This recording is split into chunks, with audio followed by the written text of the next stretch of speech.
The thing with ABBA that is mind-boggling is the ability to come up with, one after the other, this, such high quality of stuff. Lots of songwriters have maybe 4 or 5 great sing-along tracks, but they don't consistently keep coming up with them. But ABBA did. Number ones consistently in maybe 10 territories, and albums number ones and top 5s consistently round the world. I mean, come on, Enough said about that. That's their high points. I mean, that says everything really to me. And we move now across into Sweden, the largest of the Scandinavian countries. And although we're looking at streets, it's a country full of mountains, lakes and forests. And of course it's full of blonde Vikings. And this is one of the reasons why it's good for pictures. These are the Abba group, born Frida, Anna, who's just beside her with the long blonde hair, and Benny. If you can work that out, that's why they're called Abba, because in fact it's Benny born Anni-Frid and Anna. They made their first record in 1972, and if all the judges were men, which they're not, I'm sure this group would get a lot of votes. You'll see why in a minute. Their song is called, oh, and it's Napoleon.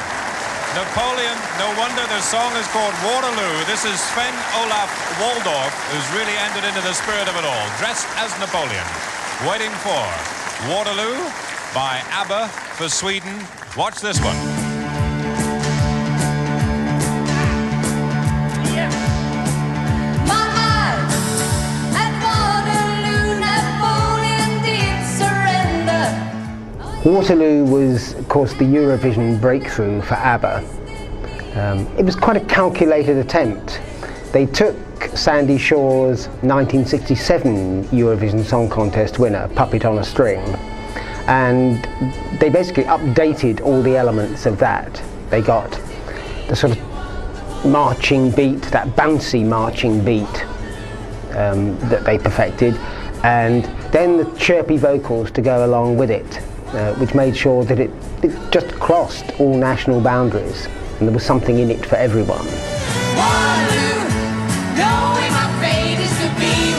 I think rhythmically in the chorus it's quite a jaunty bounce along, and bounce along songs tend to be ones that people really get off on, because it naturally makes you want to do something to it, and it also contains, like an archetypal ABBA hook, with the stabbing,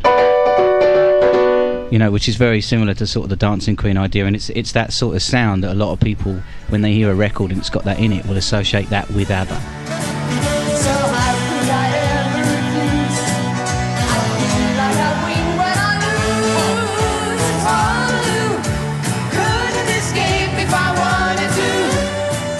It won the Eurovision as well, but the other thing about it, I think, that was quite surprising was that it sounded a little bit like ELO. There was good production pop values in it already. The vocals were beautifully recorded. Here was a Swedish band singing quite clearly in English. It wasn't a problem. They didn't have heavy accents, and so in an industry that was very much driven by the English language, they fitted right in.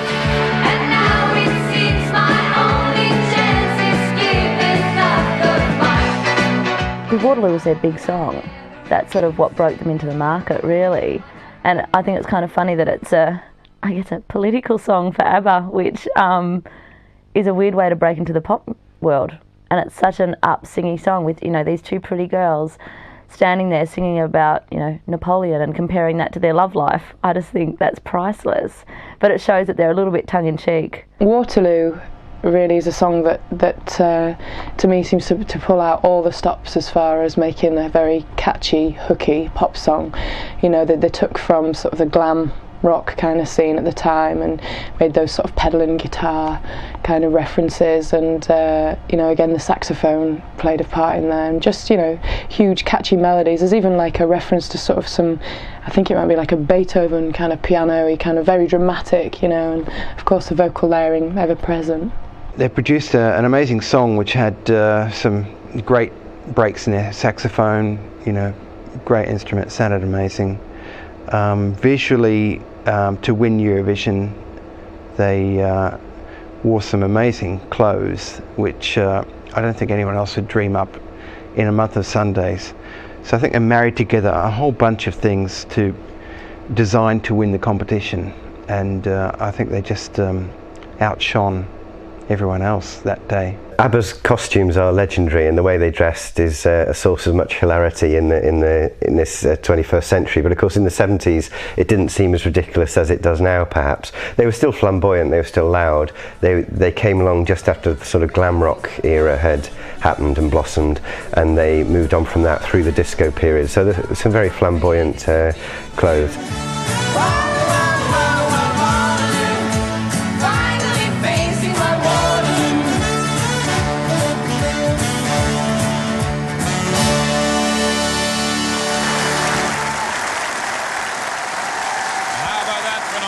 Performance.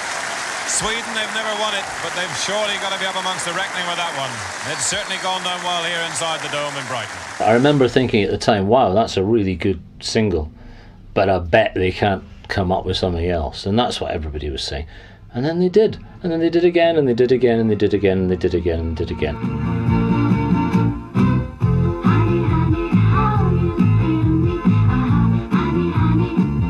Well, I don't think there's really a prescription. You have to be very, very careful so that you don't copy the hit before. Like, say, we would have copied Waterloo, and then we would have been finished in 1 or 2 years. That's very, very American, I think. There's a lot of groups or artists copying their first hit, knowing that they're following, I mean, the spin-off, the wave coming after that will still sell their record, whatever it is. So they try to make it as similar as, but I think that's very dangerous, because you have to change all the time. I think they played pretty safely on a lot of the earlier stuff that they came out with, very sort of reminiscent of the late 50s, early 60s rock and roll kind of movement, simple melodies and great use of saxophone, you know, very, very, very poppy.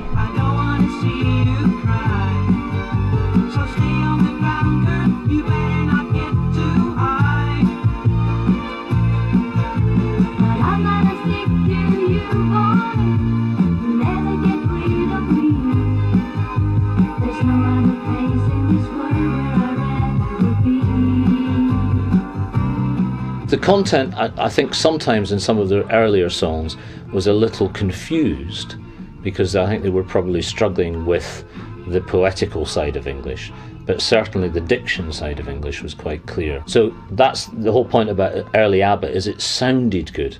And I think throughout their whole career, I mean, they always sounded good. The quality of, you know, the recording of this, the way the lyrics scanned, the harmonies of the girls, everything about them sounded good. I've been cheated by you since I drove away. So I made up my mind, it must come to an end. Look at me now, will I ever learn? I don't know how. Mamma Mia is perhaps the first sighting of what you might call ABBA genius. Starts with that little piano and xylophone intro, like it's going to be another Eurovision hit. Mamma Mia, here I go again. My, how can I resist you? What makes Mamma Mia work successfully is there's nothing really complex going on there. It's quite a simplistic format. You know, you've got a 4/4 rhythm all the way through the track.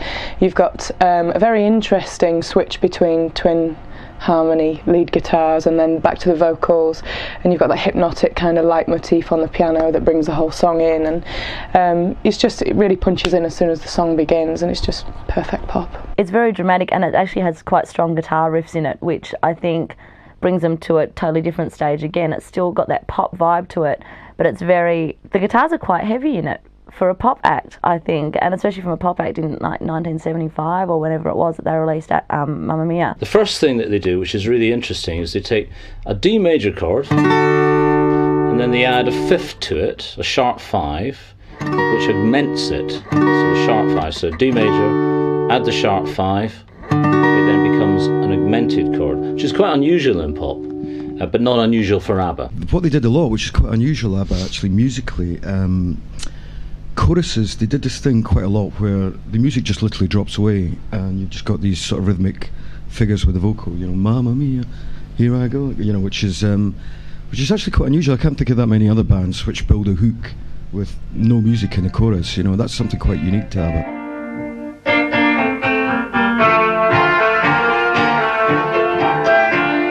I think SOS was the first time I became aware of their semi-classical influence. And the song has got like a half-time verse feel, and then, you know, typical of ABBA goes into the big chorus. But I think I'm correct in saying this was Benny's main influence here. And that was one of the things that they would take and put into the songs right through their career. Not every time, but, you know, every 3 or 4 singles it would be there again.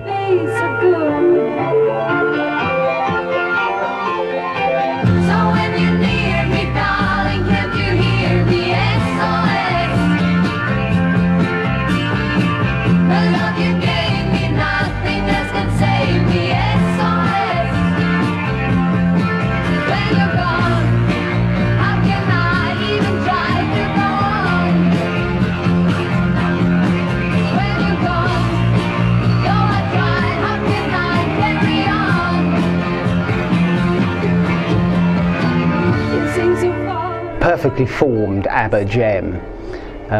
It's slightly restrained arrangements in many ways, but that allows Agnetha's voice to add quite a passionate vocal to it.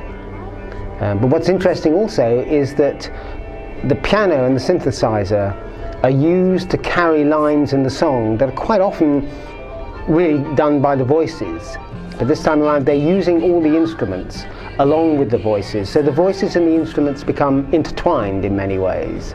It's a lot more acoustic. It starts off with a nice acoustic guitar going in, whereas their other stuff was a lot sort of more poppy, straight in your face, lots of keyboards and lots of, you know, jiggling around in that respect, and the guitars were a lot harder, and then they've sort of stepped back away from that and they've stripped it down for SOS. Like, it is a very sort of basic sound, and the like chord progression in that is very straightforward and very basic, yet the melody really takes on a real ride in that song. So when you're near me, darling, can't you hear me? SOS. I think SOS is again great because it sort of starts off as a ballad, and through a bit of classical, I guess, Bach induced a link between the ballad and the rock song, and then you're into a really powerful chorus. It's SOS is great. You've got kind of 3 musical styles all glued in together there, and I think it works great.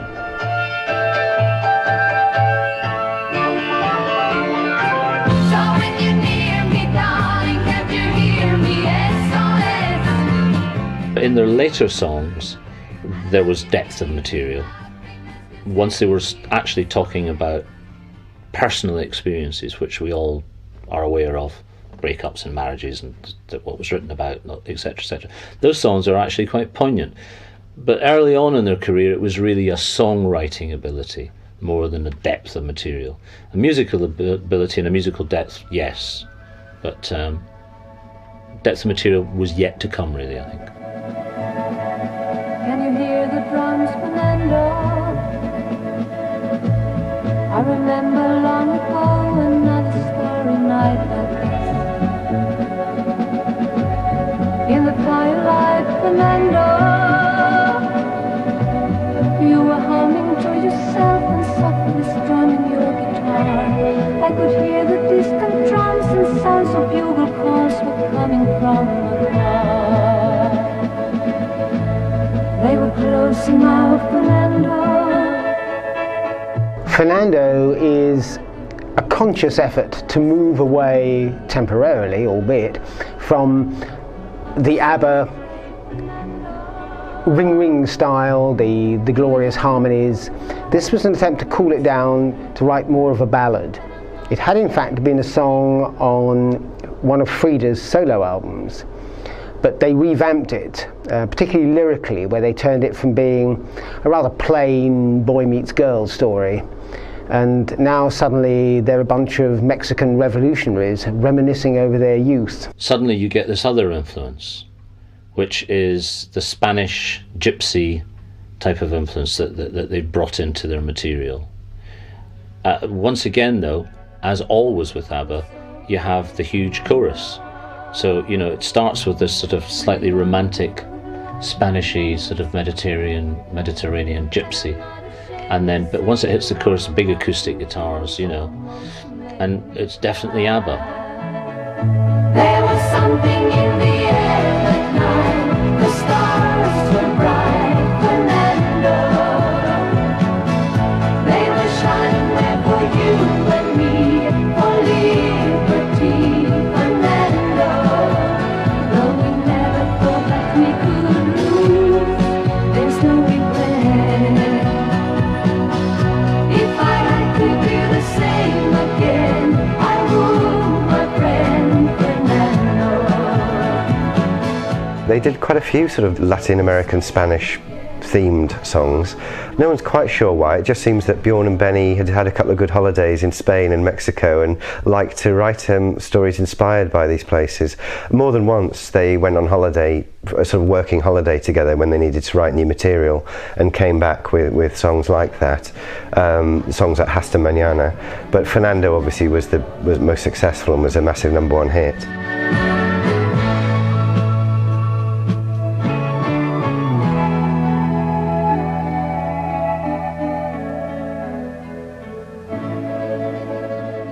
The atmosphere in Fernando has been made very, very concurrent with the lyrics. It sort of gives a very sort of reminiscent, haunting feel.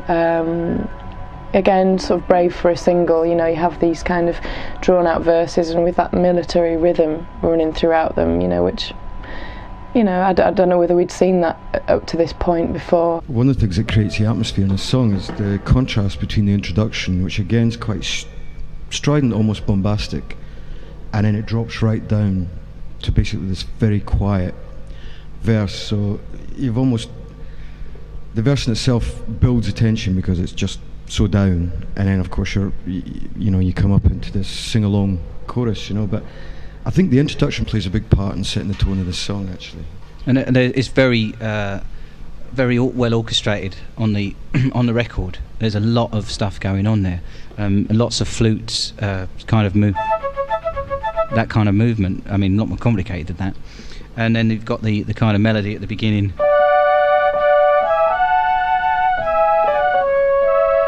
And then when we get into the verse, you've got something that's a little more unusual, which is the rolling snare, which is almost like a kind of a military kind of, you know, which is quite unusual for a ballad-style song, really. But it's such a sad song, because it's, again, I guess kind of a war theme. It's like, can you hear the drums, Fernando? They're standing there with their guns. Like, it is quite full on when you listen to it, but it's meant to be this lovely song about how great Fernando is, and it's like, do you hear the drums, Fernando? It's kind of scary and foreboding, but you don't think of it like that because it's Abba.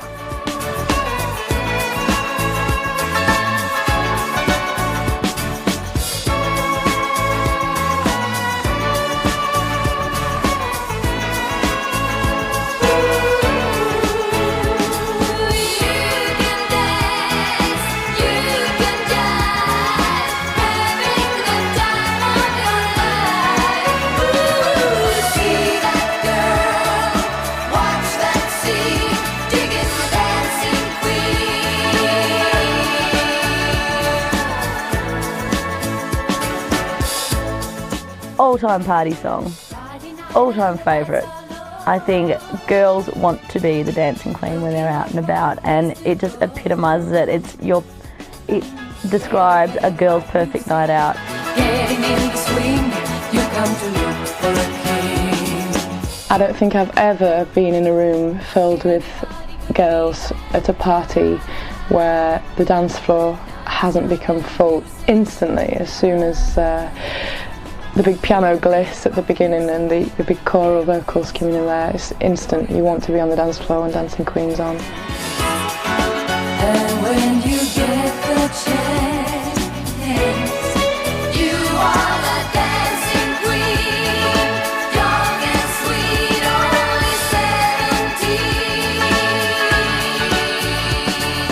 you know, it will just be one of those songs that will always be loved. Will always, people will always know. It's got the most famous glissando in the world in it. You know, the lead into the song, and it's just one of those classic songs.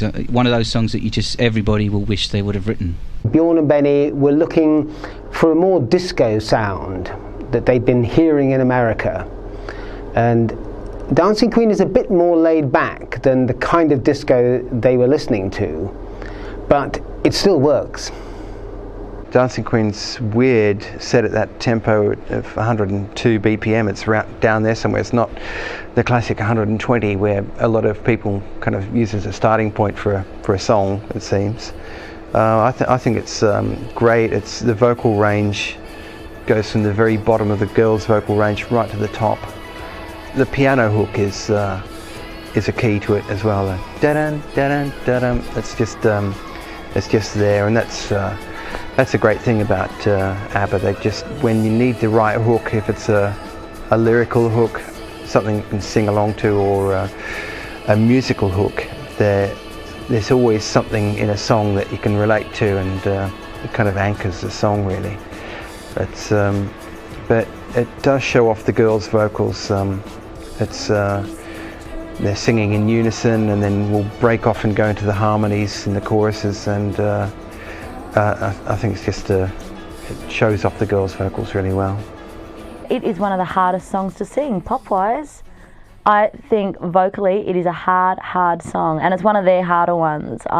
Most of their other songs I think you can sing along to and whatever, and you can sing along to Dancing Queen, but if you actually sit down and try to work out the vocals and the range of it, there is a lot going on there. They cover so much, and I think it's quite a difficult one to sing well. In terms of vocal performance, this is where you really start to see the strengths between the girls' voices, and both of them, you know, had such huge vocal range. But I wouldn't have said that this is, at this point, the most successful use of their voices. Yet to come, there was still some stuff, perhaps Winner Takes It All, you know, where you just see them leap, you know, through the scales. And when you get the chance, you are the dancing queen, young and sweet, only 17. Dancing queen, feel the beat from the tambourine. Frida's voice was slightly lower and had a slightly more distinctive edge to it than Agnetha, but Agnetha was at the same time able to mimic other vocal styles much better and bring a more dramatic quality. It's quite rare to find two vocalists in the same band that can cover roughly, I mean, between them both, they both could cover 2.5 octaves. I think Anni-Frid was slightly lower in pitch than Agnetha, who could really do all that sort of high glassy sounding stuff, but yet she could come down and do all the sort of thick, rich sort of middle to low tones as well. And the fact that they had that balance between them, it just sort of left them this huge blank canvas where they could go anywhere really. They weren't limited at all in terms of vocal capability. Benny and Bjorn knew that the girls could handle certain things vocally, but they throw a lot at them. I mean, vocally, their songs are not easy, and especially because there's such a range in them. They, you know, go all over the scale, and the guys, you know, come in with their little backing vocals every now and then, which helps out with the bass parts, but the girls have a really hard job, and they sing in full voice the entire time. They do not go into falsetto at all, which I find quite amazing. To have that much control, especially on sort of softer songs, it's quite amazing that they can still capture that feeling, but not, you know, taking anything away from their chest voice and making it really full. I work all night, I work all day to pay the bills I have to pay. Hey, needs it, and still there never seems to be a single penny left for me. That's too bad. In my dreams, I have a plan. If I got me a wealthy man, I wouldn't have to work at all. I'd do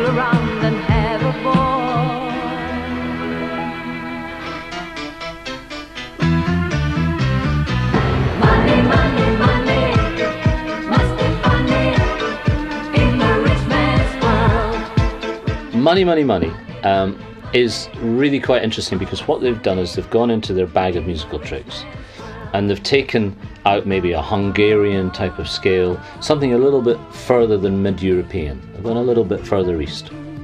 And it's a very theatrical song, and it works beautifully. It's amazing how much power and drama can be added to a song with barely any drums in the mix. Very, very stifled power chords, if audible at all. You know, they're just there as kind of token, you know, holding the whole thing together. All the drama within the song comes from the power chords and the vocal melodies.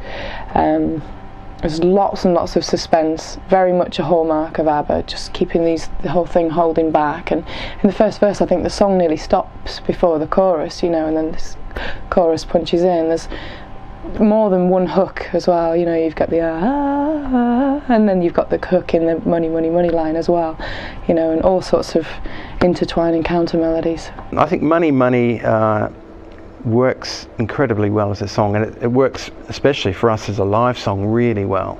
It goes there extremely well, and I think it's the way the song builds through the verses and into the chorus, which is a killer chorus. It's great. But rhythmically, it's interesting in that the kick drum drives along. I suppose you could say the kick drum and the bass guitar driving along the rhythm in the verses, and then the snare comes in just at the right place where you want to hear it, and then boom, the whole thing takes off for the chorus. It's great. The construction of the song is excellent. I love the melody because it's like a perfect phrasing melody, you know,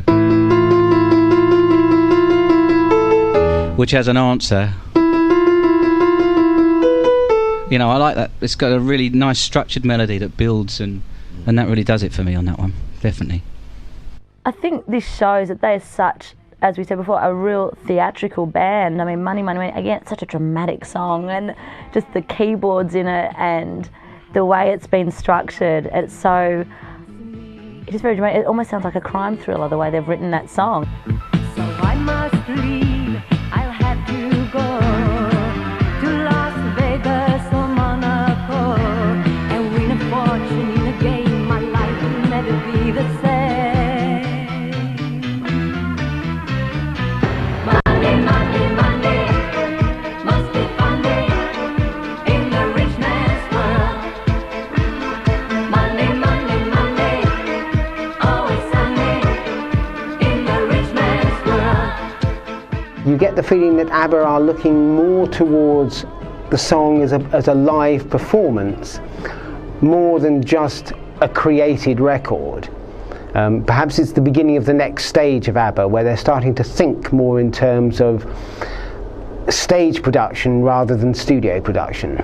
In the studio, they had the benefit of multi-tracking and using all kind of devices like vari-speed and stuff, and that was difficult to do live. And there was something that I'm sure that Benny and Bjorn had problems with when they did the concert, so they had to then bring in backing vocalists and extra guitar players and percussionists and so forth, just to get that Abba sound happening. It was a studio created sound. It was something that they'd painstakingly gone about to create, in a sense to recreate something of the kind of Beach Boys sound, the Beatles sound, which was, and particularly in both those cases, the bands became less live bands and more studio bands.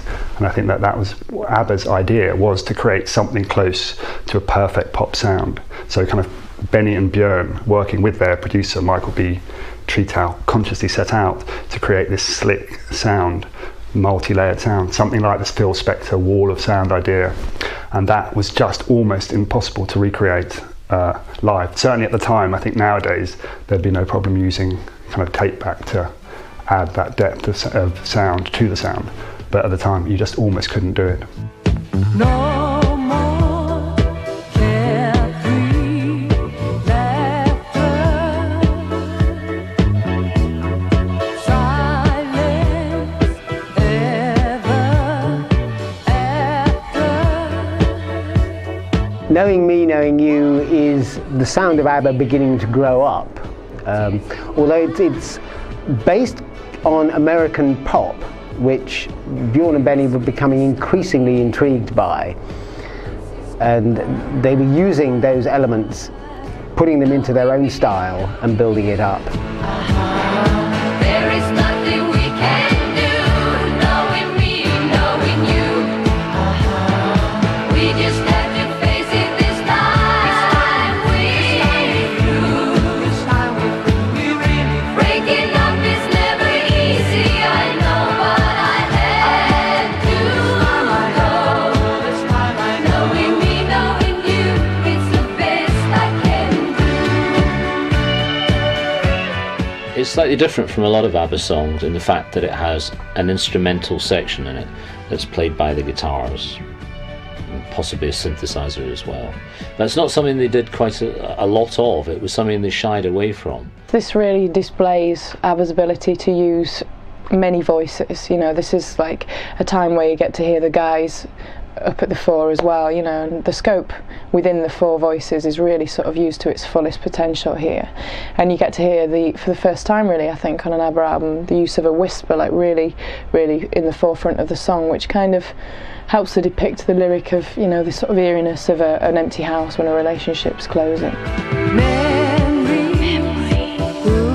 Good day, bad day. They'll be with me always. Certainly Knowing Me, Knowing You is one of their finest songs ever, if not their finest. And songs like that, and Slipping Through My Fingers, where they're perhaps being more candid, the lyrics are more candid about their own interrelationships, are very beautiful songs, and it's what ABBA do best. Knowing Me, Knowing You is probably, perhaps might stand up as their greatest song of all. There is nothing we can do, knowing me, knowing you. We just have to face it this time. We're through. Breaking up is never easy, I know, but I had to go. Knowing me, knowing you, it's the best I can do. When Knowing Me, Knowing You was released, and he was asked, Björn was asked, is this a kind of an autobiographical song? And he just said, no, it's just an image that he had of someone walking through a house once a relationship was over, and it just struck him. And then years later, 23 years later, he was asked the same question, and then, you know, then he said, actually, it was a song about the breakup of his marriage. But neither of those answers was very accurate, because in fact, he wrote it 3 years before his marriage did break up. But it's odd that he finally did come to accept that he was writing confessional, autobiographical songs, and they were, I think, ABBA at their best when there was a kind of a real honesty and a depth to, you know, that underpinned very, very good pop music.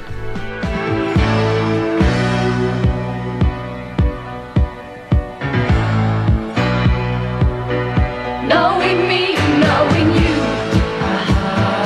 There is nothing we can do. They will come in full pout, all instruments, a lot of the time. And this song, SOS, and there's a couple of others as well, that they really pull back on the intro, and it sort of just builds and builds and builds, which they don't do that a lot, I find.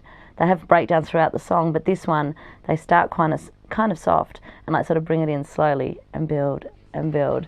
And then even the chorus, it sort of lifts it right up. Breaking up is never easy, I know, but I had to go. Knowing me, knowing you, it's the best I can do. Arrival is probably the closest ABBA get to a perfect pop album. By now they're at their peak in terms of melodies, arrangements, knowing exactly what it is that will make an ABBA hit. It actually contains 3 of their biggest hits: Money, Money, Money, Knowing Me, Knowing You, and Dancing Queen. And several of the other songs could have been contenders for pop hits. You know, you can really tell that they were like experimenting with new sounds and that kind of thing, which really brought stuff forward. And I think that carried on for the subsequent albums after that as well. They sort of found a new genre of like, oh, hang on, electronic everything. It wasn't so stripped back and acoustic sounding and like, there are the keyboards, there's a guitar, and you could really distinguish the sounds, to going into this almost, I guess, a lot more disco-like. In a way, it just made it a lot more electronic, which, you know, was a new step for Abba, but they still managed to keep the same feel of their music. And Name of the Game is really, yeah, a little bit of disco, a little bit of funk, a little bit of American black music being introduced into their sound there. Probably because they had the confidence now to be able to experiment in different areas musically. The Name of the Game really saw a continuation of the disco feel that some of the tracks on the earlier albums had, such as Knowing Me, Knowing You and Dancing Queen. You know, they obviously realised at this point that that was a really successful market and that their songs were just great to dance to, you know, so a lot more of that on this album. There's a lot you can teach me, so I wanna know, what's the name of the game? Does it mean anything to you?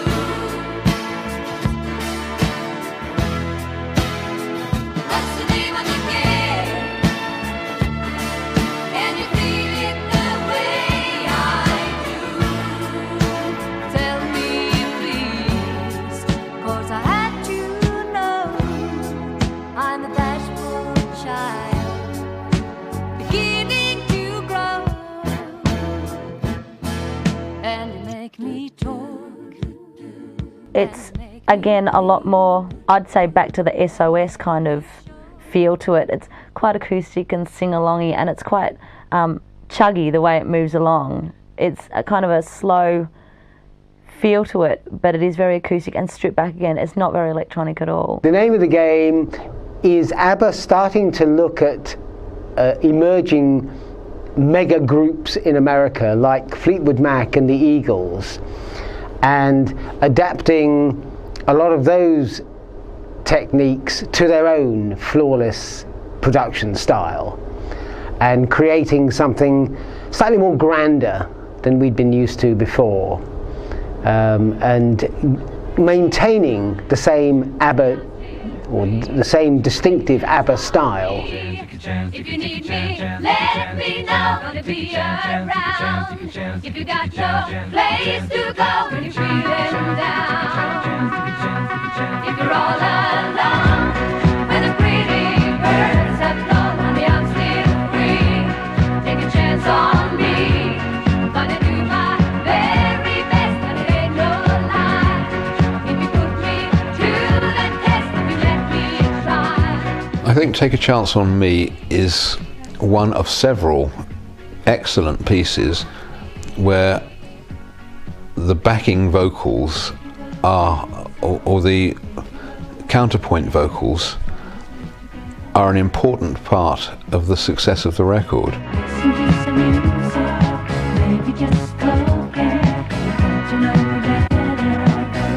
Take a Chance on Me is a classic example of ABBA using words as rhythms.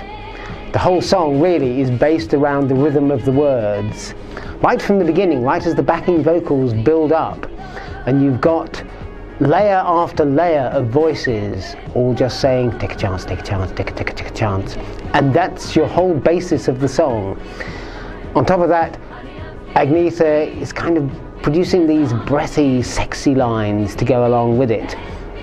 And it all just produces a monumental effect where the voices are the rhythm, and you can't quite tell, the instruments are almost irrelevant at times. Bjorn wrote Take a Chance when he was jogging one day. The rhythm of him running along the footpath gave him that rhythm of take a chance, take a chance, take a chance. And so then that inspired him to use that, the vocal part of that song, as a kind of a rhythmic instrument, really. So you hear that in 3 parts of the song. They reintroduce that part later on and towards the end of the song as well. So it gives it an interesting kind of feel. It's a different approach to songwriting to use a vocal as a rhythmic instrument. And it was another thing that they were starting to introduce, this rhythmical idea. So I think maybe they'd got a little bored in some ways with the melodic ideas and the choruses and everything. Well, what can we do to make this more interesting? And it sort of ties in with the fact that they were starting to use on the bottom end of their songs, the rhythm section of their song, something more interesting and more rhythmical. So it was, you know, filtering up through the song, so to speak, into the top end of the song. So this is wonderful because it's also a hook at the beginning of the song. Before the song's even started, you've got a hook and you've got people singing it. It's genius, really, in a way. It's magic. You say that I waste my time, but I can't get you off my mind. Oh, I can't let go. 'Cause I love you so. If you change your mind on the first thing night, honey, I'm still free. Take a chance on me. Take a Chance on Me was great live because obviously the band would sort of, I don't know whether they did take a tuning reference from anywhere, but they would just go straight into the beginning of the song as they did on the albums with an a cappella for like 15 seconds before any other instrumentation was heard. So quite a bold move, and yeah, another amazing dynamic to Abba's capabilities on stage. It's very intricate. It starts with one thing, and the vocals also kind of echo and propel the rhythm as well. You know, Benny and Bjorn have thought about the rhythm, thought how can we accentuate this with the vocal technique, and it's very, very cleverly done. It's a little bit music hall, but it has so much energy that it pumps along brilliantly anyway, and it's a very hard song not to love.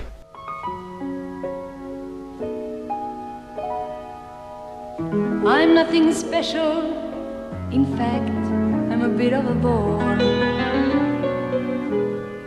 If I tell a joke. Well, Thank You for the Music is, you know, probably the first song that really, really they are saying here is a stage song. But they're also, they've decided to say, that by saying thank you for the music, I feel that they're saying thank you to their audience.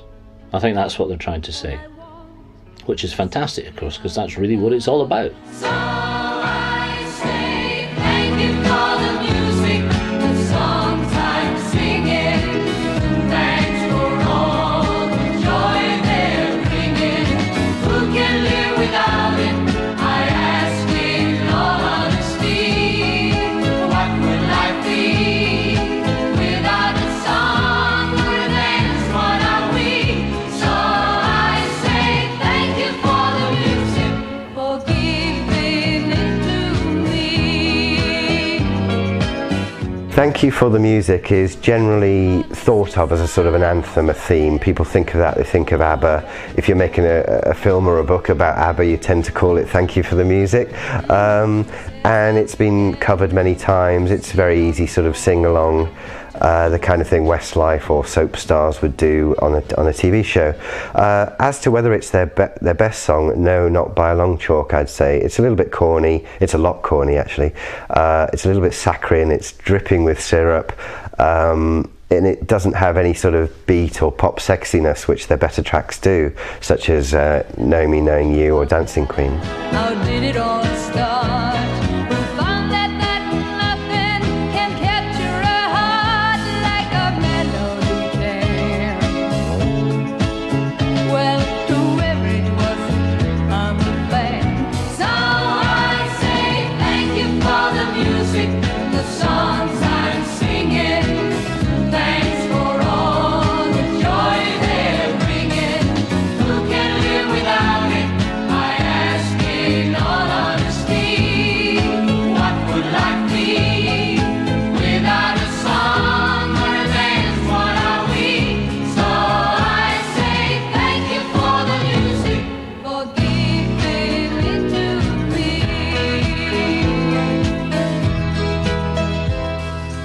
I've been so lucky. I am the girl with golden hair. Thank You for the Music was written as part of a mini musical called The Girl with the Golden Hair, which features Agnetha giving one of her stronger vocal performances. But one of the things they've done is it sort of solo piano, so it's the solo voice, and then brings the band or orchestra in, and they have RAL, so the thing slows down and it starts again, you know, and it's all the tricks that you would have on a stage. So it's performed, it's not just sung. Almost very old school vaudeville sounding to it. It's very, you know, taking it right back in time. It sounds like a much older song than when they released it. I think that's why as well. It just makes it sound like a vaudeville cabaret kind of song that everyone can sing along to. It's got a very sing-songy chorus. It's very repetitive and just very fun and slow, and you know, you can see people waving their mugs of beer at you. It opens with almost saloon kind of style of piano sound. You know, I don't know if, I'm sure that was intentional. You know, I get the picture that at any point Agneta could burst into a Cockney accent. You know, it's almost got a real roll out the barrel kind of feel to it, and the chorus is just that. It's just a huge unison affair that just begs to be sung along to, really. Just perfect, very clever.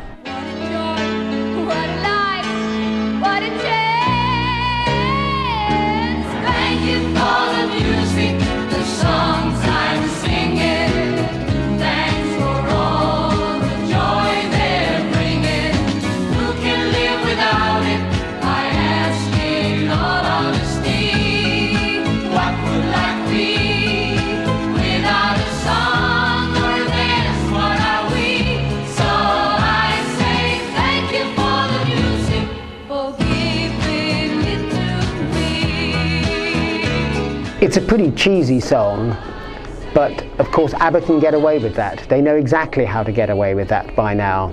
Other bands would make it sound a lot more cheesy and it probably wouldn't have been a hit.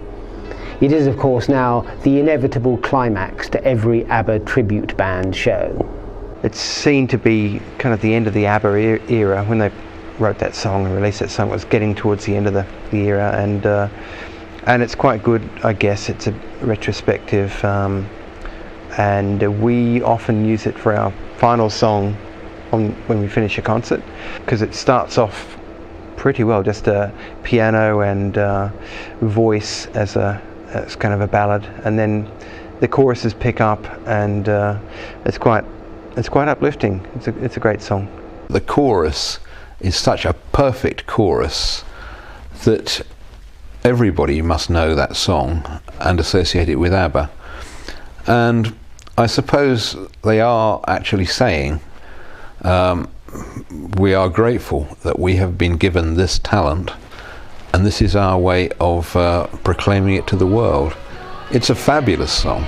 It really is. It's never been that big a hit, of course, but that's the way things go, isn't it? It's a great song. And yes, it is their signature tune. Can you think of another one? I can't.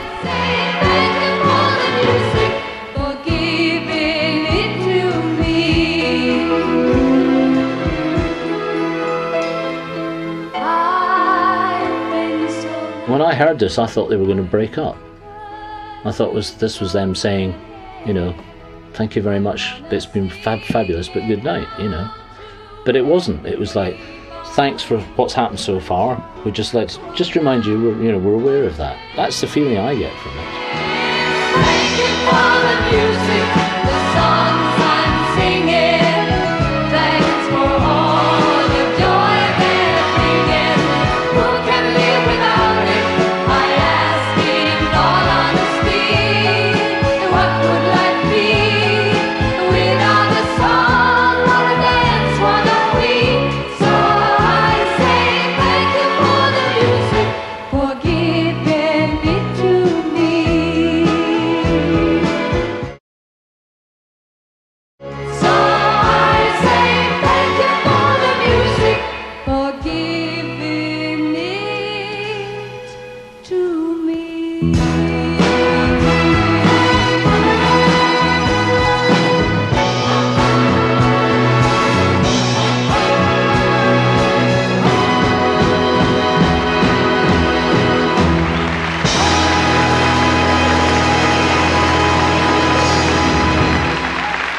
Gimme Gimme Gimme is probably ABBA's best disco track. It was quite calculated as such. You can tell from the arrangement of the song that they're being very deliberate about it. It's a very calculated build-up in terms of the arrangements, the instruments, and then the voice. Every part fits together. But actually it doesn't come across that way.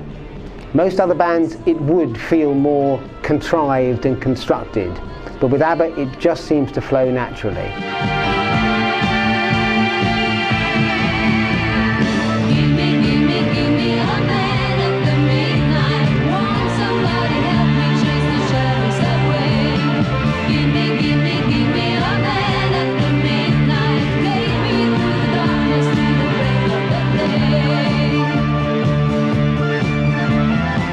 Gimme Gimme, I think, is another great example of a fantastic ABBA song, and really well produced in the studio, the whole bit. And it's a bit of a marriage of disco verses with the kind of the bass line in octaves and a great keyboard riff over the top of it, and then going into a rock song in the choruses. So it's just a great combination of the two spheres together. Personally, Gimme Gimme Gimme is one of the few ABBA songs that can just immediately reduce me to being covered in goosebumps, you know, another one that you just, if nobody's watching, dance to. Huge drama, lots of atmosphere with the sort of pipe and whistle kind of style motif they've got running through, and just, you know, they're pulling out all the stops and sort of building this into like a rhythmic masterpiece. You know, the tambourines in there within the first few bars, like building the tension. Just, yeah, brilliant disco song. The lyrics are a bit strange, but you know, that's sometimes ABBA's lyrics were. But they've got panpipes in there, and they've got New York disco bass in there as well, you know. ABBA were able to marry those styles, and it didn't seem strange from ABBA. I think it's a lot raunchier, that song, I guess. I mean, talking about love and this and that, to go to Give Me a Man After Midnight, it's, you know, it's a very sexual song, completely. And for ABBA, that's, you know, they weren't about sex, really. Even though the girls were very sexy and they had that image, their songs weren't about sex. It was all about love and this and, you know, wow. But that one is kind of naughty.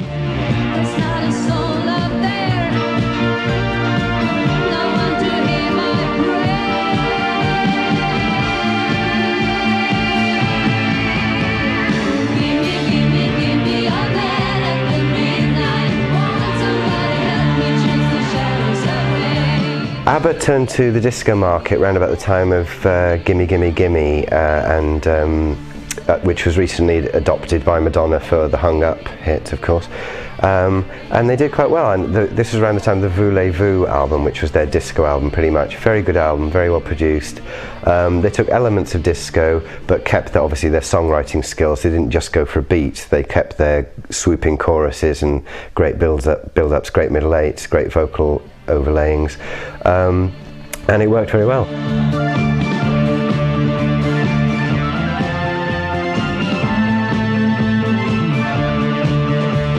ABBA weren't cashing in on disco as such. When disco happened, as a pop band, ABBA couldn't fail to be aware of it and of its implications. Of course they were going to take the beats and the ideas from disco and translate them into their own songs. But those songs never stopped being ABBA songs. You couldn't confuse an ABBA song for any American disco track. ABBA once said, after a review in a music paper accused them of being a disco act, that was the way, it was the soundtrack for that period, which was the second half of the 70s. And I suppose in many ways there's a truth in that. I don't know that they aimed at making a disco record, but that was the trend. They liked the idea of disco, they liked the sound, they liked the Giorgio Moroder sound, and they tried to recreate it. The first time, their big disco thing was almost by chance when they set about writing Dancing Queen. It was a song about someone who liked dancing, and it was almost by chance that they realised they'd written are great and kind of enduring classic, camp, gay, kitsch, iconic disco song. Once they'd written that, then that inspired them.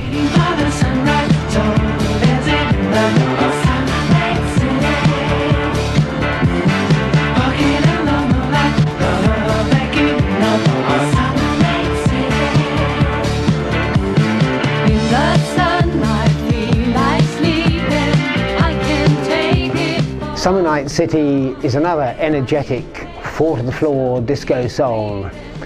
This time they've been influenced by the Bee Gees vocals, because of course the Bee Gees had become huge at this time with Saturday Night Fever. And again, that influence carries through into ABBA, and ABBA turn it their own way. When the night comes with the action, I just know it's time to go. Interest is the strange attraction from that giant dynamo. Lots to take and lots to give. Time to breathe and time to live. There's a great Moog synthesizer line which goes through the chorus, and it's the bit that I listen to. It's like it's a bit like a solo. It's a bit like a keyboard solo, which is happening at the same time as the chorus is going on. Okay, Summer Night City starts with what's called a pentatonic riff, which is used in sort of blues and jazz and rock and roll, basically. Quite a tough pentatonic riff. And then they do this weird thing where, so they played a pentatonic riff, which is,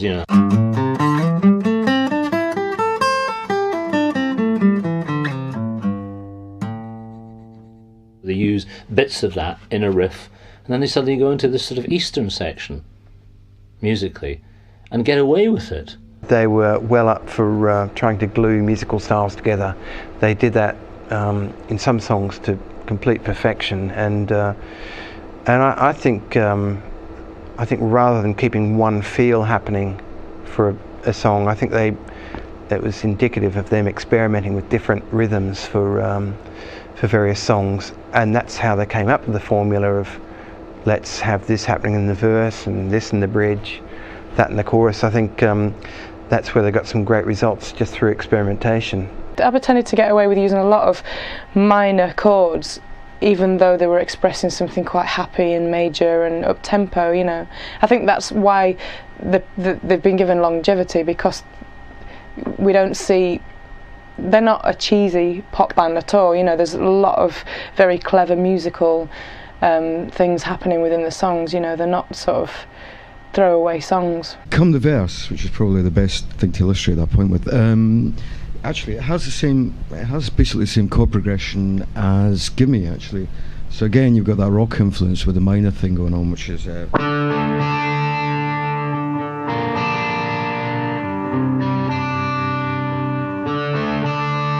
also the melody's quite not that a million miles away from Money, albeit a different song, So if you think that the melody of Summer Night City in the verse is that's just not a million miles away from.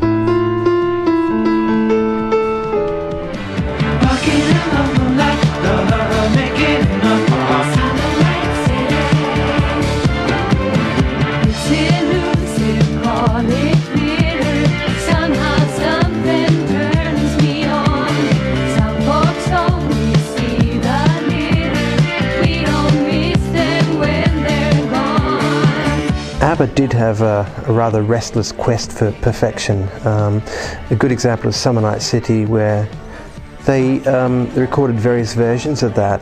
They had a piano vocal intro, which was it was used in their live performances, but we didn't see that in the recorded performance. And I understand that ABBA did have that process in their songwriting, that they would take what they'd written into the studio and work at it and work up different versions of a song, so that ultimately the version they committed to tape would be exactly what they wanted. A lot of people have a problem with Summer Night City. I think they think it's kind of it's one of their more indulgent tracks. It's trying to do too many things, but a lot of people think it's overdone, it's overproduced. They're putting too much into it, but you know, it's the odd forgivable indulgence. Chiquitita, tell me what's wrong. You're enchained by your own sorrow.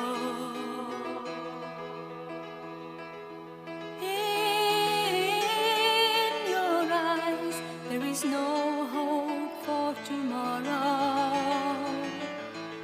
How I hate to see you like this. I think this is a particularly beautiful song, and it has a particularly lovely introduction actually because it features a guitar. And it's just basically a very simple guitar line which starts it off, which I think is particularly lovely, which goes.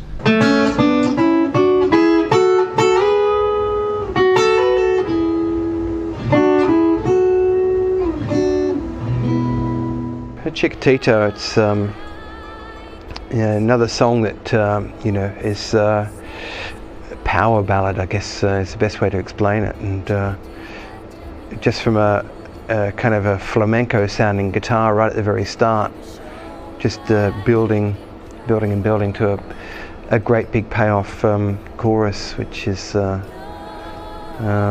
think from a musical point of view it's a really strong song, and it's kind of gets to kind of massive oompa status right by the end of the song. It's another song which works really well for us live too. It's great. Chiquitita is a mixture of soft Latin rock and classical influences blended together with some subtler R&B influences. By now ABBA are getting quite sophisticated at what they do, and you can hear different strains of different styles running underneath, because they're confident that their own style will pervade through it, and therefore their own distinctive character will come out, doesn't matter what other style they pick up on.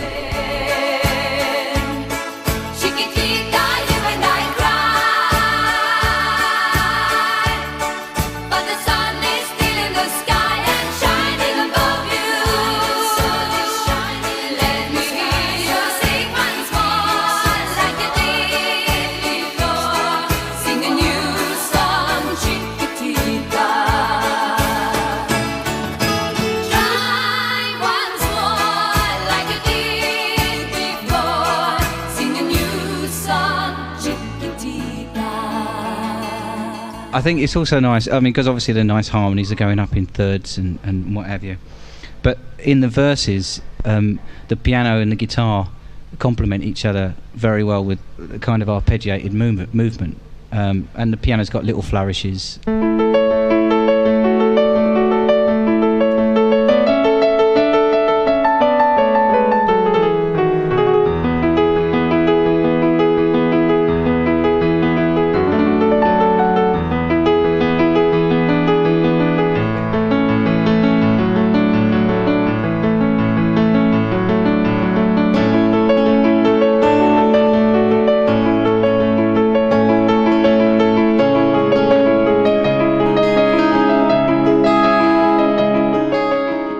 Again, are very sparse and drawn out, and it's all very whispery and like it's like she's having a conversation with this Chiquitita, whoever that may be.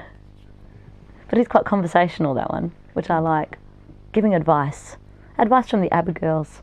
Chiquitita is a really good example of how, although Abba have a sound, you know, they can easily sort of diversify and call upon other musical references. Musically, there were 4 huge brains there at work with Abba, and I think the use of different styles of music helped to keep things, you know, really sort of dynamic and interesting for the whole situation, and for the audiences as well, you know.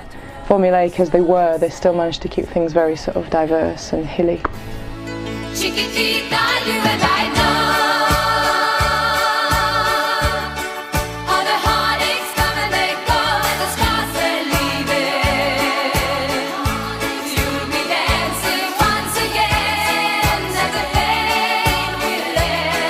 You will have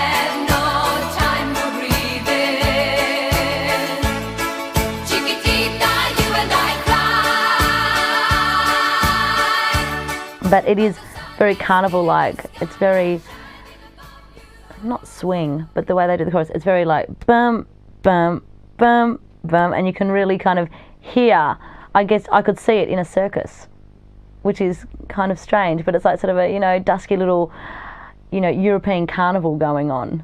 Like a lot of their stuff, bottom line, it's got a killer chorus. You know, just one of those choruses that everybody knows, it's so memorable, and it, which is obviously one massive strength to success. That ultimately people, mass market will buy your records if they're catchy enough for them to remember, and this is just one of those great melodies.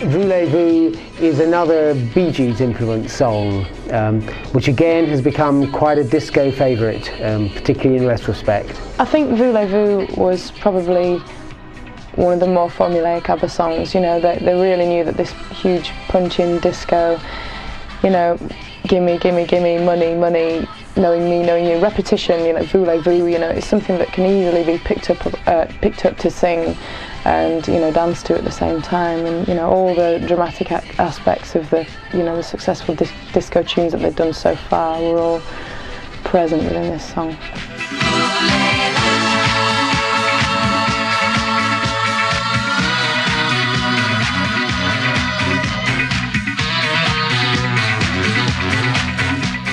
But they've done it in a way that is very 80s and very like, there's lots of, the way they sing it, it's almost, it's really smooth, and it's like they hold that note, and there's a key change under it in the chorus which goes up in the da na na na no no no no no no, like it's just very 80s disco, and like late 70s 80s disco. And I think again they've brought the guitars back though over the electronic keyboards, and the electronic, like the vocals are even a little bit more electronic in that song, which they hadn't really done before. We've done it all before, and now we're back to get some more. You know what I mean. Take it now, leave it. Now it's all we get. Nothing promised, no regret.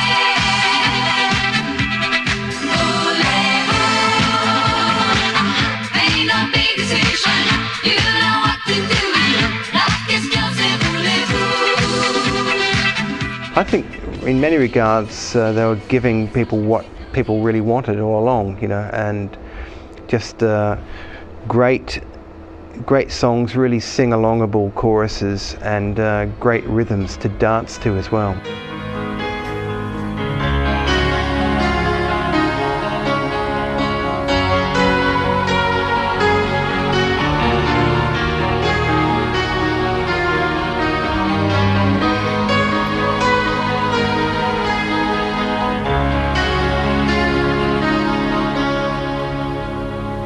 I don't want to talk.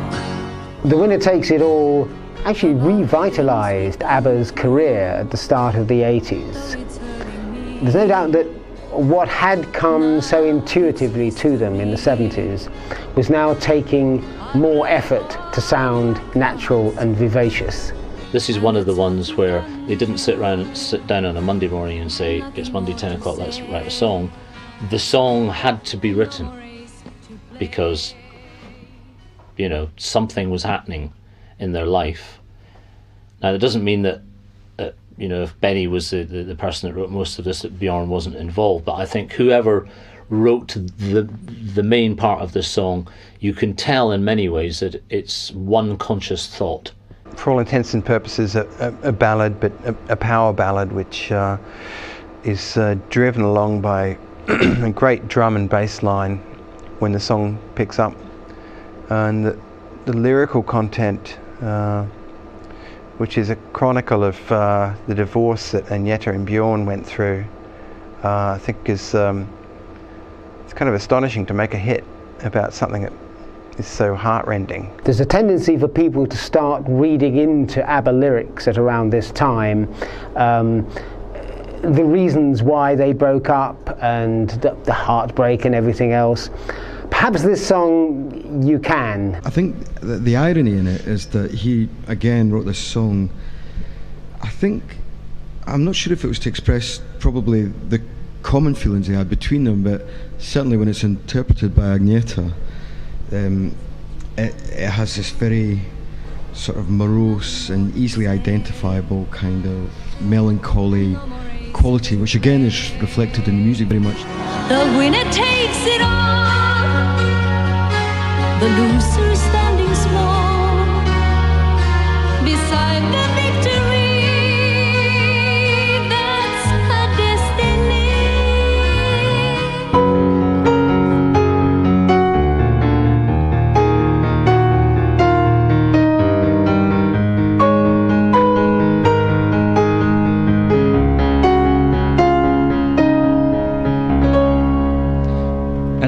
The thing for me is in the verses, the piano actually has got a counterpoint, not counterpoint, but a rhythm that is set against the rhythm of the song, which is all offbeats. So if you imagine the pulse of the song just sort of being 2, 3, 4, which is a fairly standard kind of thing, but over that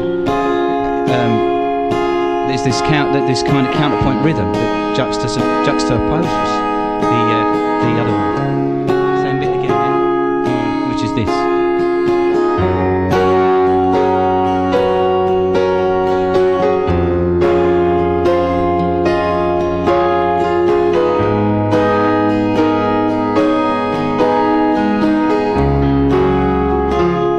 Which really drives it on, because rather than just being a 4/4 thing that we can all hear, suddenly you've got this more complicated thing that really bounces off each other, and I think that moves it on. Whereas it's a ballad, but it has a real movement to it. It's one of the songs I think that gave them such credibility as a band.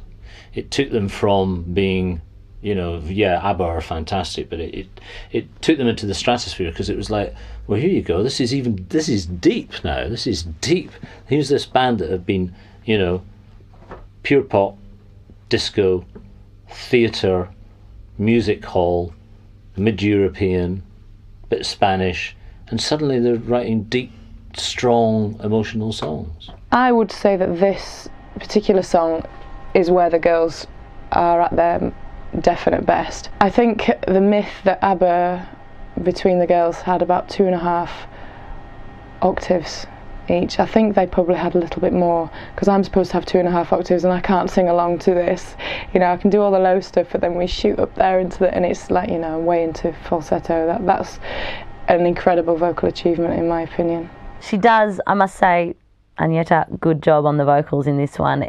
It's so powerful, and she sings it really beautifully. It's very clean. And I think the opening line, it's, this dramatic build up, and then it just stops. And she starts singing over nothing, which I think is, again, very dramatic and very theatrical. You could see it on stage. Building me a home, thinking I'd be strong there, but I was a fool, laying by the rules. The gods make wrong with eyes, their minds as cold as ice, and someone way down here loses someone dear. The winner takes it all. It's certainly one of the better songs from their later era. It's very well constructed. The grandiose piano introduction, the dramatic vocals that Agneta sings, and the combination of the two and the production techniques are all well practiced, well versed. We find it very hard to do it justice in a live sense, because it's the production that's the treatment they've given it in the studio is very hard to emulate on stage. So, but that kind of puts it in a bit of a special place for me. I think it's possibly, you could nearly argue, or I could nearly say it's one of my favourite ABBA songs. This song probably takes them as far as they can go without really becoming over sophisticated and starting to lose the point, really, of what a pop band is supposed to be about. I was sick and tired of everything when I called you last night from Glasgow. All I do is eat and sleep and sing, wishing every show was the last show. So imagine I was glad to hear you coming. Suddenly I feel alright, and suddenly it's coming, and it's gonna be so different when I'm on the stage tonight. Tonight the super trooper lights are gonna find me shining like the sun, smiling, having fun, feeling like a number one. Well, Super Trooper is, when you're on stage, they don't use them so much nowadays, but Super Trooper is the big spotlight that comes down from the very back of a theatre and, you know, puts a big circle round the main act. So the opening line, Super Trooper lights are going to find me, really is about the band trying to avoid the spotlight. Almost now, for the first time in their career, they're looking to get out of the spotlight rather than into it. There's a certain weariness about it. Doesn't stop it from being a very fine song, however, very well constructed. And they almost use the sort of world-weary edge to their own advantage. It's got some really interesting rhythm in there, which is brought about by a synth bass, which is underlying throughout the whole track. And I don't know what instrument it was played on. I think it might have been a Jupiter 8 synth, but I think it's it creates a staple for the song. Everything will be so different when I'm on the stage tonight. Tonight the super trooper lights are gonna find me shining like the sun, smiling, having fun, feeling like a number one. Tonight the super trooper beats are gonna blind me, but I won't feel through like I always do. For somewhere in the crowd there's you. The vocals in it are great because they kind of, like the undertones of the that the guys do, it takes over from instruments as well. And I think that just is a really new line in it because, you know, it brings it back to that a cappella thing when lots of bands do that these days where they sing every instrument. Abba started doing it in that song. Yeah, the chorus, I mean, basically with the male vocals going as well is I mean, this is an approximated sound of what's on the record, but it's just quite simple, really. You know, it's quite a simple chordal structure. It's just 3 chords. That's it, you know. But it's the guitar for me in the verse that's got the lovely. It's following the line. Yeah, it's got a really nice kind of pattern to it. Do you want to just do it? Yeah. 3, 4.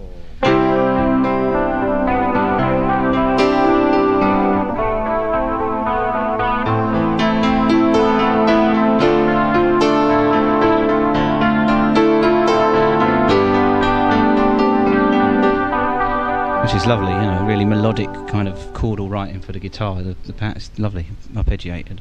The thing about Super Trooper as a song that's quite interesting, here once again to hark back to the Abba songbook, you know, here is another thing. Abba lesson number 1. Sad verse, happy chorus. Makes a big hit. You certainly don't get downhearted listening to it necessarily. You don't feel a weariness listening to it. You don't feel, oh, here comes another Abba song. They've still got that ability to pull you in. It's just that you can tell that perhaps for the first time they are beginning to admit to themselves that their life as a pop group is not going to go on forever, and that the attention they've been getting, the spotlight that the Super Trooper light has put them under, is something they're getting a bit weary of. I think this is really, as much as Abba loved what they were doing. You know, they were finding it very, very hard working with each other, and the whole touring thing. You know, I think Agneta was struggling more and more with flying, and you know, becoming sort of, I don't know, it talks about being on stage a lot, and then once the music gets to them, you know, things start being all right again, you know, and feeling okay. But yeah, this is definitely sort of a nod to what's to come in terms of Abba's breakup, I think. I was at a party and this fella said to me, something bad is happening, I'm sure you do agree. People care for nothing, no respect for human rights. Evil times are coming, we are in for darker nights.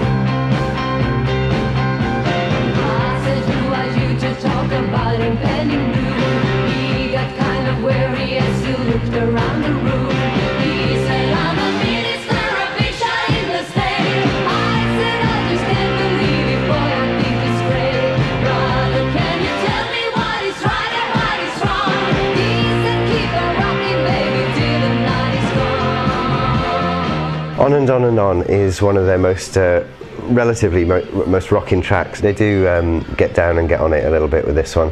It does have more vim and vigour perhaps than their more precise and polite ballads.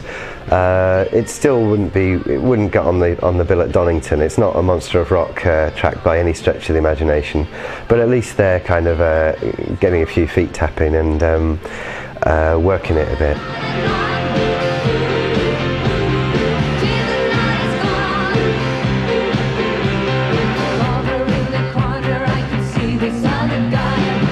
There's two drummers in this song, and a thumping bass line, and some pretty heavy-duty guitar work as well.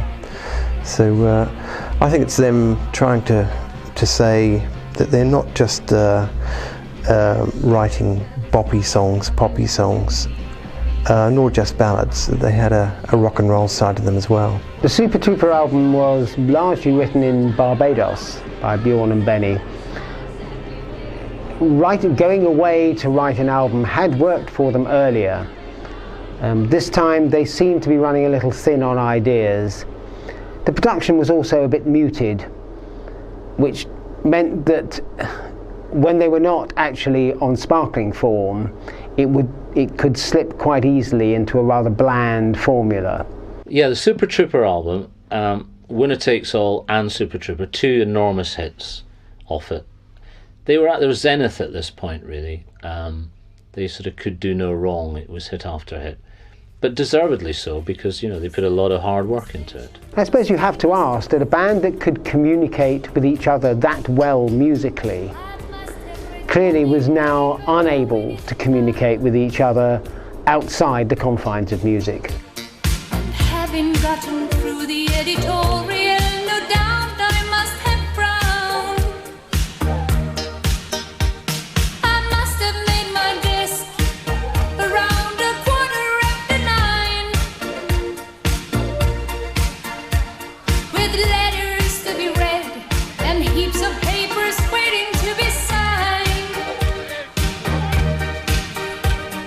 I must have gone to lunch at 12:30 or so, the usual place, the usual bunch.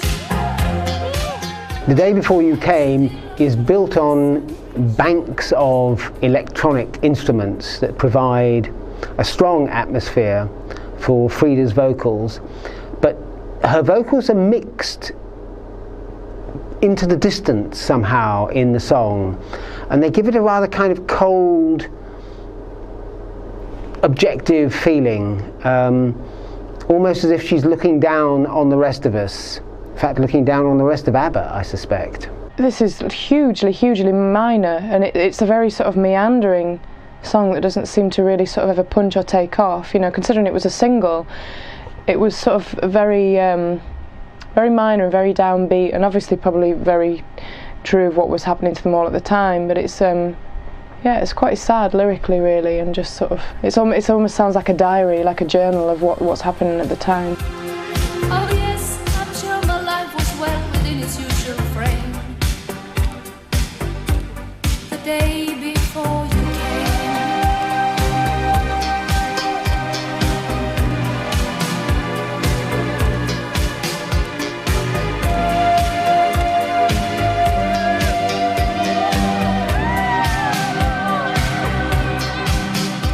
song has a theatrical element in the sense that by now Bjorn and Benny were increasingly thinking of stage productions when writing their music.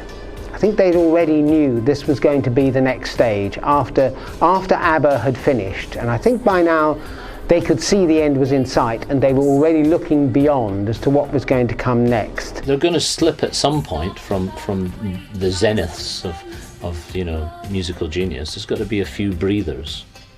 So, but I don't think they were cracking up. I think things were maybe winding down.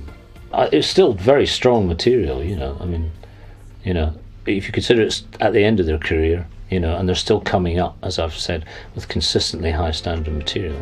It's wonderful, really.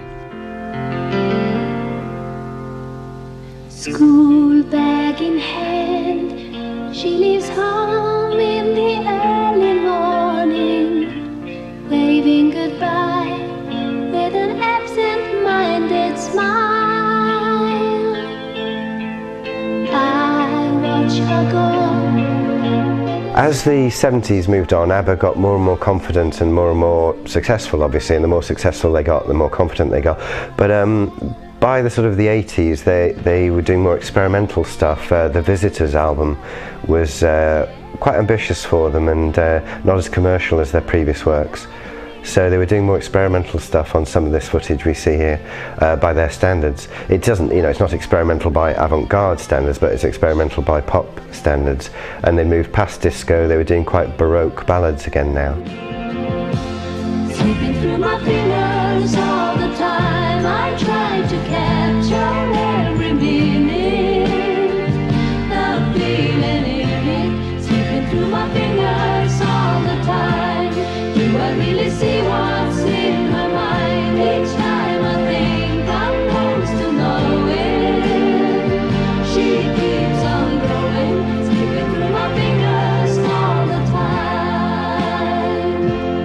At their best, they had the pop songs, which were about the kind of what was happening in their lives. And I think that's when ABBA were at their best. And I think they're their enduring songs. They're songs about,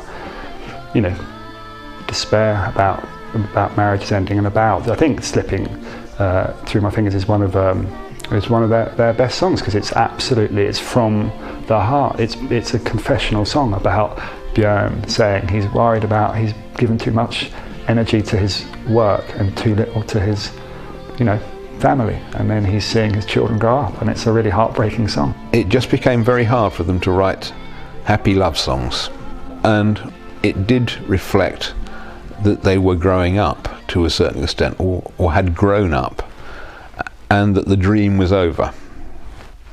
They couldn't do it anymore because it wouldn't be realistic. They just had to put an end to it, which of course is what they did.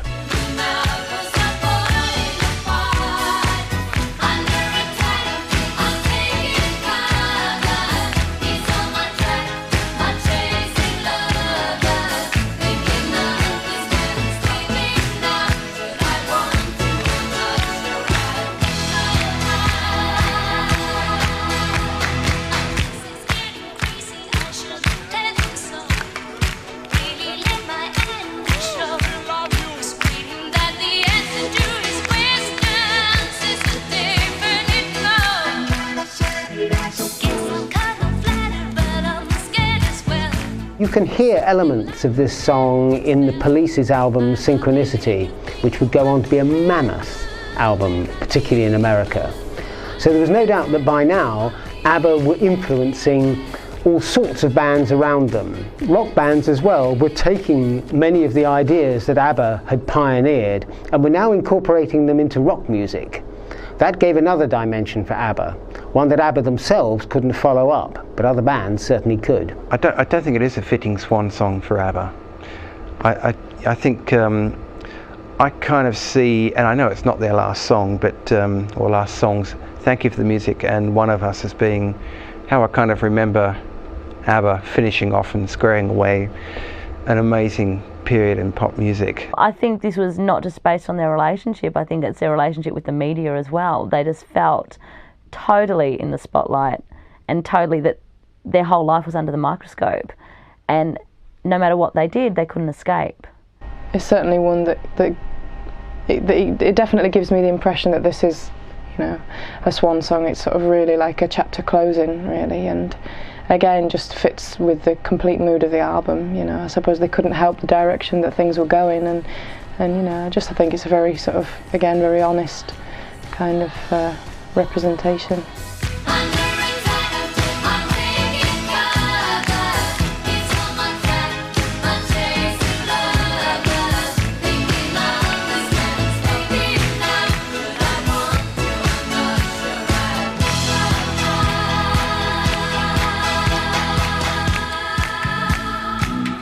Some of the melodies on the Visitors album have an almost operatic quality, which certainly made the girls work harder and brought something new out in them. They could sing for themselves now, while Bjorn and Benny looked at other ways of writing songs and what else they could bring to their own songwriting. I think the Visitors are a fantastic end to the career. One of us is lying. When all is said and done, once again, hugely successful. I mean, they could have gone on and on and on, but clearly it was, you know, time to call it a day, and they did the most sensible thing that any band of that stature can do, which is when they've decided it. Maybe they made a pact at the beginning. You know, when we decide we don't want to do this anymore, we don't do it anymore, and that means we don't do it anymore. It was time to finish now. I think everything had been said and done with them, professionally and personally, and I think it was time just to stop. You could see that no one was happy in the band, no one wanted to be there, but they knew they were onto a winning thing, so they kept going, and I think it was just a stretch. It was part of our history, our pop history. If they come back, it would never be the same, and I wouldn't want them to come back, really, you know. So I think it was a fitting end, and they bowed out very gracefully. You always have ambitions, but we are very thankful for those 10 years. But you still have ambition to reach more higher up.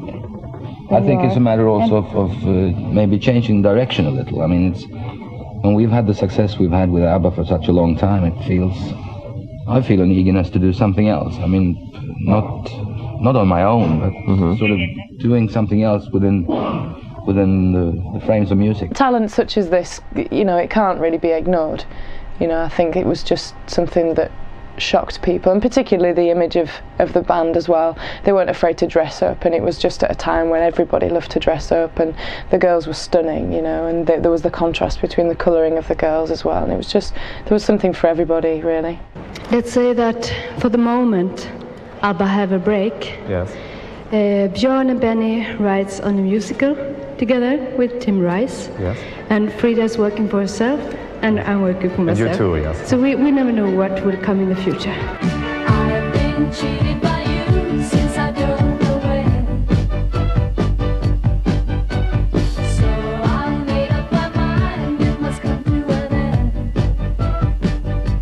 end. A typical ABBA song consisted of a strong beat, a contagious melody, intense backing instruments, usually keyboards with perhaps acoustic guitars, layered very thickly, a very multi-layered approach to it.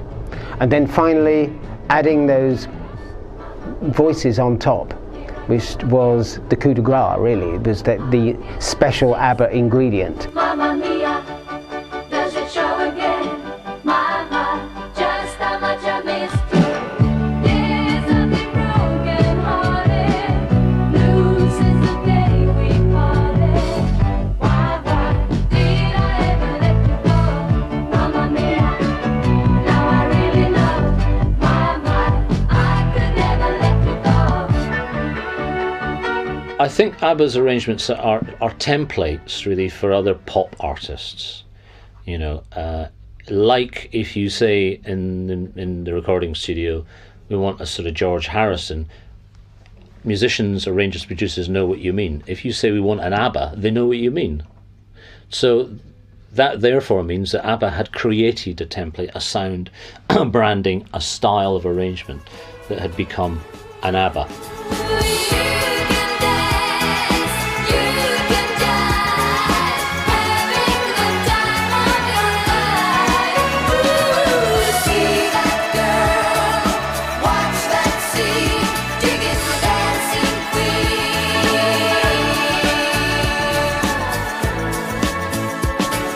I think they were cool in that they stuck to their guns and they did what they did in their own way, and I think that's why people can, one of the many reasons why people can appreciate ABBA's music today, simply because they're great songs, incredibly well performed and produced. So that's the cool side, I think, of ABBA, the legacy they've left. Walking through an empty house, tears in my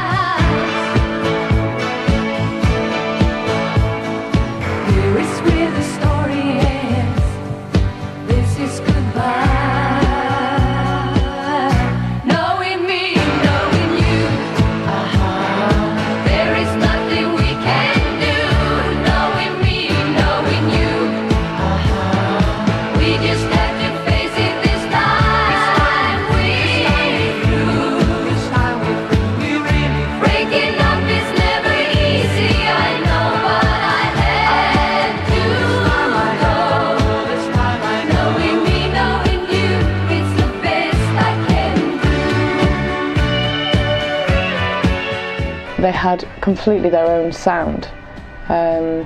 Lots and lots of drama, lots of suspense, and where perhaps sometimes keyboards would normally be used to build and layer the wall of sound that's often present, they would use voices as well, just layer upon layer upon layer of unison voice or harmony vocal, and that really was the one of the biggest trademarks of ABBA. Chiquitita, you and I know.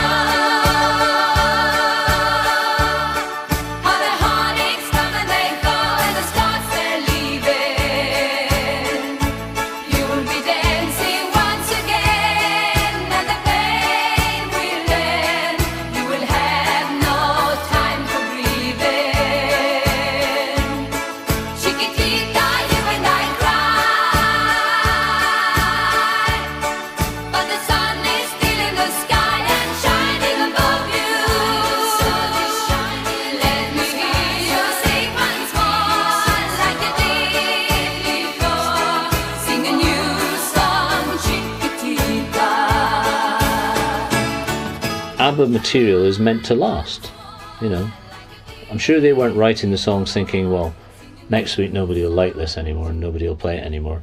Well, I'm sure each song of theirs was a baby. It was something that they cherished, that they wanted. So I think, having said that though, by the fact that they kept the middle ground, meant that they would have the biggest amount of audience humanly possible. They'd have people who were not musicians who loved what they did, and they'd have musicians who loved what they did. And someone way down here loses someone dear. The winner takes it all. The loser has to fall. It's simple and it's plain. Why should I complain? But tell me, does she kiss? It was so accessible, I think, and because it was done with such a big smile on their face, everyone related to it straight away. And whether people love ABBA or hate it, everyone knows ABBA songs. No one is free from it. I don't think you could ask anyone and they wouldn't know who ABBA were, because they had such an impact on the 70s and 80s, and even now. Without them, the pop music we have now would not exist. So lucky, I am the girl with golden hair. I wanna sing it out to everybody. What a joy, what a life, what a chance. Thank you for the music, the songs I'm singing. Thanks for all the joy they're bringing. Who can live without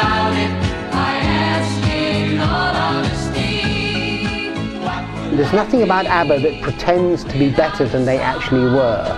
At their best, Abba really were as good as their songs, and their songs are absolutely brilliant. And that's perhaps why they've lasted for so long and will continue to last.